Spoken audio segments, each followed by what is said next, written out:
সন্তান যখন বিপদের মধ্যে পড়েছে, বাবা যখন লাঠিটা উপরে উঠাইল, সন্তান চিৎকার মেরে মাকে ডাক দিয়ে দিয়েছে। অমনি করে মা তাকায় দেখে সন্তানের বিপদ, সন্তানের মুসিবত। মা কিন্তু সহ্য করতে পারে নাই, বরদাস্ত করতে পারে নাই।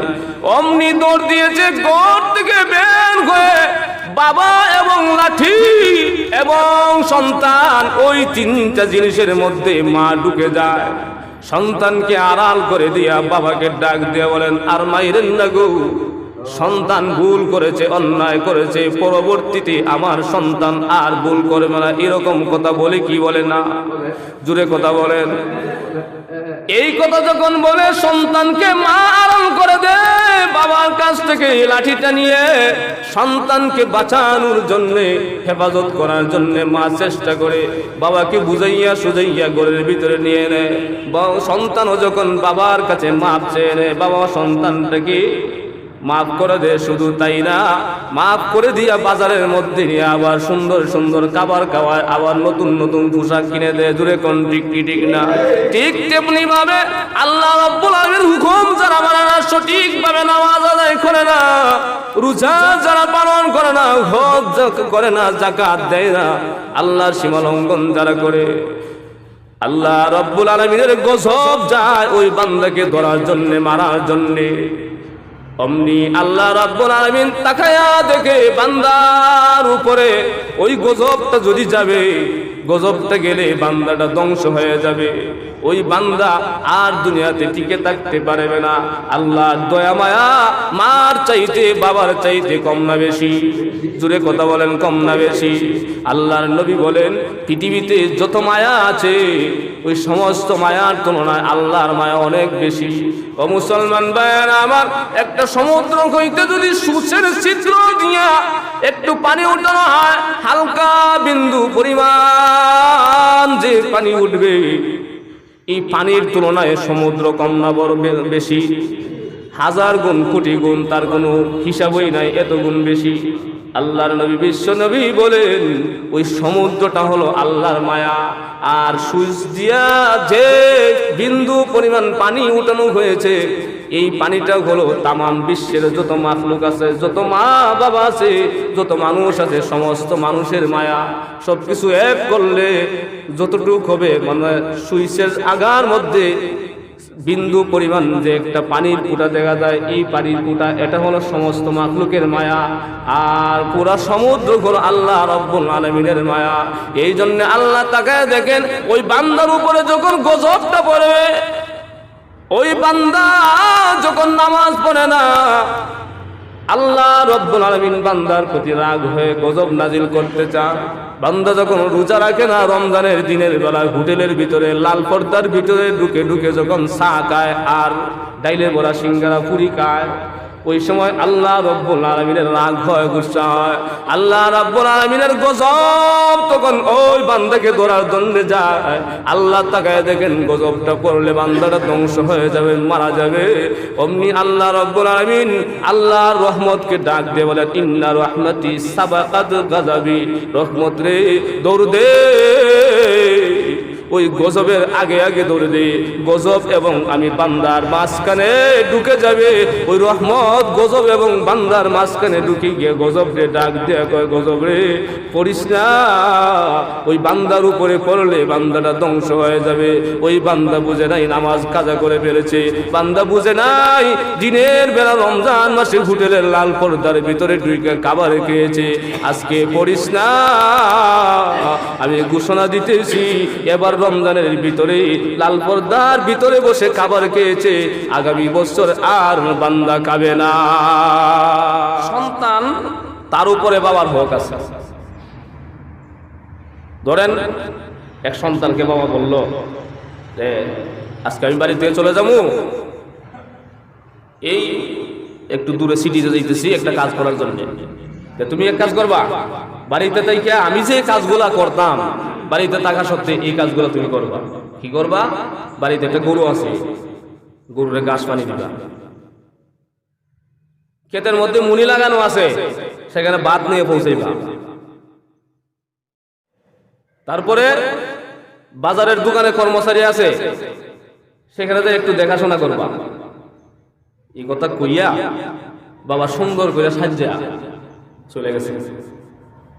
বাবা যখন একদিকে বাইরেছে, ছেলে ও প্যান্ট শার্ট টাই পইরা চোখের মধ্যে চশমা লাগাইয়া হেও বাইরেছে। বাবা কয়ে গেছে যে আমি যে কাজগুলো করবো এটা তুমি করবা। গরুরে ঘাস পানি দিবা, ক্ষেতের মধ্যে খাবার নিয়ে যাইবা, দোকানে কর্মচারী দেখাশোনা করবা, সেখানে সময় দিবা। বাবা গেছে একদিকে, সেও বাড়িছে একদিকে। সন্ধ্যার সময় বাবা বাড়িতে আইছে, সেও বাড়িতে আইছে।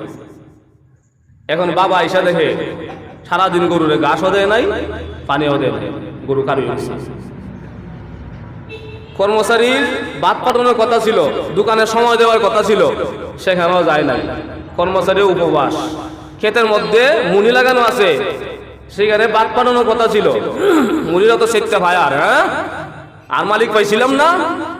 প্রত্যেক দিনে তো কোনো না কোনো মালিকের বাসায় কাজ করি, তোমার মতো মালিক খাবার পাঠানোর কথা, কই খাবার লাগছে নি বেশ। এখন বাবা বলতেছে, যেই ছেলে আমার কথা শুনে না, যেই ছেলে আমার কথা মানে না, আমার কথা শুনে নাই, সীমা লঙ্ঘন করেছে, এই ছেলে আমার বাড়িতে থাকার অধিকার, দূরে কথা বলেন, থাকার অধিকার নাই। বাবা সন্তানকে ঘর থেকে বের করে দেওয়ার অধিকার আছে না নাই? দূরে কথা বলেন, আছে না নাই?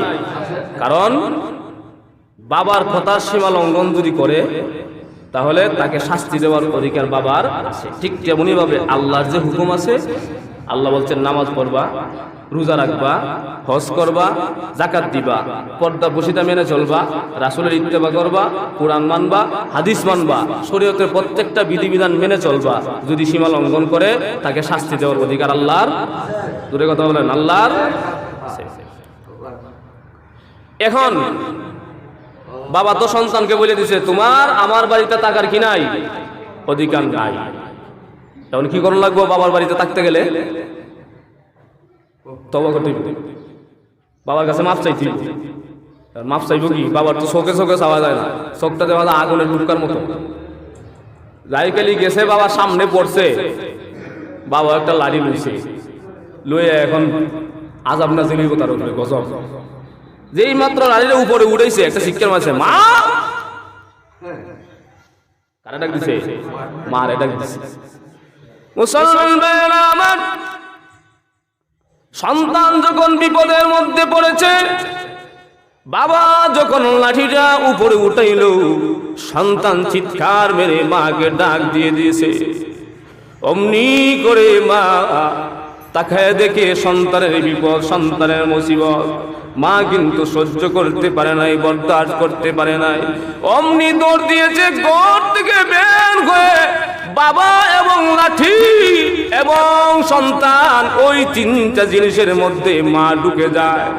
সন্তানকে আড়াল করে দিয়া বাবাকে ডাক দিয়া বলেন, আর মাইরেন না গো, সন্তান ভুল করেছে, অন্যায় করেছে, পরবর্তীতে আমার সন্তান আর ভুল করবে না, এরকম কথা বলে কি বলে না? জুড়ে কথা বলেন। এই কথা যখন বলে, সন্তানকে মা আড়াল করে দেয়, বাবার কাছ থেকে লাঠিটা নিয়ে সন্তানকে বাঁচানোর জন্যে, হেফাজত করার জন্যে মা চেষ্টা করে বাবাকে বুঝাইয়া সুঝাইয়া ঘরের ভিতরে নিয়ে নেয়। সন্তানও যখন বাবার কাছে মাপ চেয়ে নেয়, বাবা সন্তানটাকে মাফ করে দে। শুধু তাই না, মাফ করে দিয়া বাজারের মধ্যে নিয়ে আবার সুন্দর সুন্দর খাবার খাওয়ায়, আবার নতুন নতুন পোশাক কিনে দেয়। জুড়ে কোন ঠিক কি ঠিক না? ঠিক তেমনি ভাবে আল্লাহ রাব্বুল আলামিনের হুকুম যারা মানে না, সঠিক ভাবে নামাজ আদায় করে না, রোজা যারা পালন করে না, হজ করে না, যাকাত দেয় না, আল্লাহর সীমা লঙ্ঘন যারা করে, আল্লাহ রাব্বুল আলামিনের গজব যায় ওই বান্দাকে ধরার জন্য, মারার জন্য। অমনি আল্লাহ রাব্বুল আলামিন তাকায়া দেখে বান্দার উপরে ওই গজবটা যদি যাবে, গজবটা গেলে বান্দাটা ধ্বংস হয়ে যাবে। ওই বান্দা আর দুনিয়াতে টিকে থাকতে পারবে না। আল্লাহর দয়া মায়া মার চাইতে বাবার চাইতে কম না বেশি? জোরে কথা বলেন, কম না বেশি? আল্লাহর নবী বলেন পৃথিবীতে যত মায়া আছে ওই সমস্ত মায়ার তুলনায় আল্লাহর মায়া অনেক বেশি। ও মুসলমান ভাইয়েরা আমার, একটা সমুদ্র হইতে যদি সূচের ছিদ্র দিয়া একটু পানি উঠানো হয়, হালকা বিন্দু পরিমাণ যে পানি উঠবে, এই পানির তুলনায় সমুদ্র কম না বড় বেশি? হাজার গুণ কোটি গুণ, তার কোনো হিসাবই নাই, এত গুণ বেশি। আল্লাহর নবী বিশ্ব নবী বলেন ওই সমুদ্রটা হলো আল্লাহর মায়া। আর সুইচ দিয়া যে বিন্দু পরিমাণ পানি উঠানো হয়েছে, এই পানিটা হলো তামাম বিশ্বের যত মাখলুক আছে, যত মা বাবা আছে, যত মানুষ আছে, সমস্ত মানুষের মায়া। সবকিছু এক করলে যতটুক হবে, মানে সুইচের আগার মধ্যে বিন্দু পরিমাণ যে একটা পানির ফুটা দেখা যায়, এই পানির ফুটা এটা হলো সমস্ত মাখলুকের মায়া। আর পুরা সমুদ্র হলো আল্লাহ রাব্বুল আলামিনের মায়া।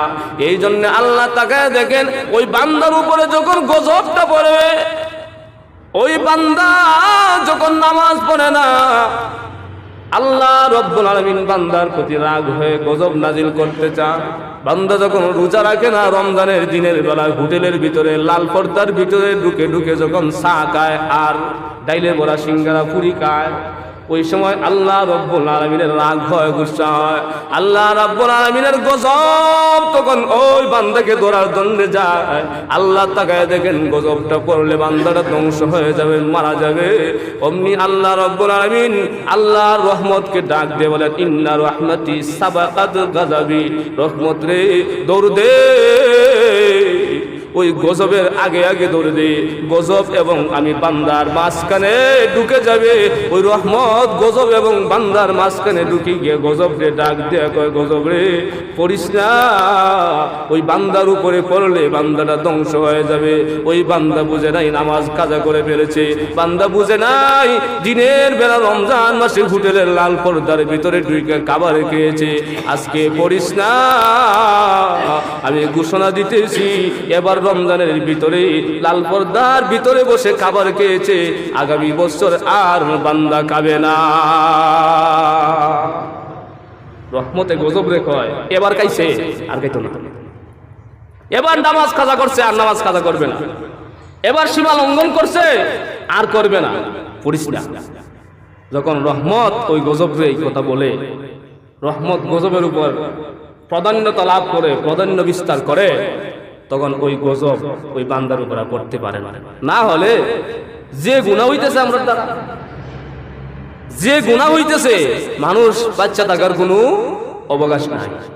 কারণ আল্লাহ তাআলা কোরআনের মধ্যে বলছেন, কুতিলাল ইনসানু মা আকফারা, নিশ্চয় মানুষ কি হয়ে যাক, ধ্বংস হয়ে যাক। আল্লাহ বলছেন কুতিলাল ইনসানু মা আকফারা, মানুষ ধ্বংস হোক, তারা হলো নিমক হারাম। যেই জায়গায় আল্লাহ বলেছেন মানুষ ধ্বংস হোক, নিমক হারাম, ধ্বংস হইতে কি 9 দিন আর 6 দিন লাগবো? কথা কন না কেন? গজব নাজিল হয়, কিন্তু আল্লাহর রহমতের কারণে আমরা এখনো বেঁচে আছি। এই জন্যে কিতাবের মধ্যে উল্লেখ করা হয়েছে, পানির মধ্যে একটা মাছ যেইভাবে তার চতুর্দিক দিয়ে পানি বিদ্যমান থাকে, একজন মানুষ দুনিয়াতে থাকে তার চতুর্দিক দিয়ে আল্লাহ রাব্বুল আলামিনের দয়া এবং রহমত এইভাবে থাকে। এই জন্যে বান্দা এত সহজে ধ্বংস হয় না। মেডিকেল সায়েন্স, চিকিৎসা বিজ্ঞান বলে মানুষ বেঁচে থাকার চাইতে মারা যাওয়া স্বাভাবিক, বেঁচে থাকাটা হলো অস্বাভাবিক। মারা যাওয়া কি স্বাভাবিক, আর বেঁচে থাকা অস্বাভাবিক। বেঁচে আছি তো, কথা কন না কেন? কিডনি একটা ড্যামেজ হইলে এরপরও বাঁচে, পাও যদি 2টা ভাঙে জায়গা এরপরও বাঁচে, চোখ যদি 2টা নষ্ট হয় এরপরও বাঁচে, লিভার যদি নষ্ট হয়, বাল্ব যদি নষ্ট হয় এরপরও বাঁচে, কান যদি নষ্ট হয় এরপরও বাঁচে, মাথা যদি ফাইটা জায়গা এরপরও আছে, হাত নাই, পাও নাই, চোখ নাই, কানে শুনে না, এরপরও আছে। শরীর থেকে টাইনা যদি 10 রোগ ছিঁড়ে ফেলা যেতে, তারপরেও কথা কন না কেন? বাঁচে। কিভাবে বাঁচে? মারা যাওয়া তো স্বাভাবিক, বেঁচে থাকা অস্বাভাবিক। আল্লাহর দয়া যদি না থাকতো, বাচ্চা থাকার মতো কোনো ক্ষমতাই ছিল না। এই জন্যে আল্লাহর যে সীমা লঙ্ঘন আছে, সীমা আছে, এই সীমা লঙ্ঘন যারা করে, অতিক্রম যারা করে, তাদের আবাসস্থল কোথায়? দূরে কথা বলেন, জাহান্নাম। আর যারা সীমার ভিতরে থাকে, আল্লাহকে ভয় করে, তাদের আবাসস্থল কোথায়? জান্নাত। দুইটা দিক বুঝাইলাম।